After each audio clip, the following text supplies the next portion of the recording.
बड़ी परेशानी तो यहाँ पर ये भी होगी ना विपक्ष के लिए कि अगर डिप्टी स्पीकर, ठीक है मैं लौट रही हूँ आपके पास अमिताभ जी, और इसी बीच एक सबसे बड़ी खबर आपको बता रहे हैं कि सुरेश ने स्पीकर पद को लेकर अपना नामांकन भर दिया है। सबसे बड़ी खबर इस वक्त की, सबसे पहले न्यूज 18 इंडिया पर। न्यूज 18 इंडिया ने आपको इस बात की जानकारी दी थी कि विपक्ष जो है अपना उम्मीदवार स्पीकर पद को लेकर खड़ा कर सकता है, और के सुरेश जो कहा जा रहा था विपक्ष की तरफ से कि प्रोटेम स्पीकर बनाए जाने चाहिए, उन्होंने स्पीकर पद को लेकर अपना नामांकन दाखिल कर दिया है। अब आप ऐसे में समझिए, अब यानी कि चुनाव होगा। हालांकि एनडीए के लिए कोई दिक्कत नहीं होगी, क्योंकि अगर आंकड़े देखा जाए तो एनडीए के पास ज्यादा है, लेकिन बावजूद इसके एक परंपरा टूटती हुई नजर आई, क्योंकि संसद की परंपरा यही थी कि कहा जाता था कि स्पीकर पद जो भी होगा वो एनडीए के पास, यानी कि जिसके ज्यादा नंबर्स होंगे उसके पास होगा, और डिप्टी स्पीकर विपक्ष को दिया जाएगा। मेरे सहयोगी अरुण लगातार मेरे साथ बने हुए। अरुण,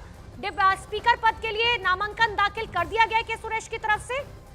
देखिए, कांग्रेस पार्टी की तरफ से के सुरेश ने अध्यक्ष पद के लिए नामांकन दाखिल कर दिया। उसकी वजह यह कि सरकार ने अध्यक्ष पद पर समर्थन तो मांगा था और कांग्रेस पार्टी तैयार भी हो गई थी कि वो समर्थन कर देगी, लेकिन उपाध्यक्ष का जो पद था, डिप्टी स्पीकर का पद था, वो कांग्रेस को या विपक्ष को देने के लिए बीजेपी तैयार नहीं थी। इसकी वजह से कांग्रेस पार्टी ने अपने सहयोगियों से बात की और उसके बाद फैसला किया कि वो भी अध्यक्ष पद का चुनाव लड़ेंगे। संख्या बल की बात नहीं है, संख्या बल में तो एनडीए जीत जाएगा। ओम बिरला अगर वहां से नॉमिनेशन फाइल कर दिए हैं तो वो जीत भी जाएंगे, लेकिन सवाल ये था कि कांग्रेस ये कह रही थी कि सिद्धांत और परंपरा ये रहे हैं कि जब भी सर्वसहमत से अध्यक्ष पद का चुनाव होता है, उपाध्यक्ष का पद जो विपक्ष को दिया जाता है। लेकिन राजनाथ सिंह ने अध्यक्ष पद पर सहमति मांगी, अपील की कि समर्थन करिए, लेकिन जब हमने उपाध्यक्ष का पद मांगा तो उन्होंने देने से इनकार कर दिया। इसलिए हमारी मजबूरी थी कि कांग्रेस पार्टी ने के सुरेश को अध्यक्ष पद के लिए नामांकन भरने की हरी झंडी दे दी। और इस वक्त की तस्वीर यह है कि अब लोकसभा अध्यक्ष के पद पर चुनाव होगा, यानी ओम बिरला बनाम के सुरेश का चुनाव होगा। मतदान होगा संसद के अंदर, लोकसभा में, और अध्यक्ष का जो चुनाव सर्वसम्मत से होता है अब तक,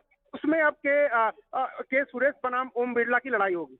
बिल्कुल अरुण, सबसे बड़ी खबर न्यूज 18 इंडिया पर दर्शकों को हम बता रहे हैं। आजाद भारत में ये पहला मौका है, पहली बार ऐसा होने जा रहा है कि विपक्ष की तरफ से, यानी कि सर्वसम्मति से स्पीकर का चुनाव नहीं हो रहा है। विपक्ष की तरफ से भी जो चेहरा है वो सामने आ चुका है। अलग अलग दो तस्वीरों के जरिए समझिए कि स्पीकर की जो लड़ाई है वो किसके बीच में होने जा रही है।